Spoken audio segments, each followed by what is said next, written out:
Welcome, here I've got ASUS ZenFone 8 Flip and I'm gonna show you how to turn on and off the camera watermark at this device.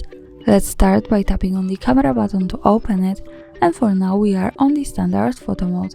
From here let's go to the left corner. When we pick this button we can open the advanced camera settings, and here we have the watermark option, so let's tap on it.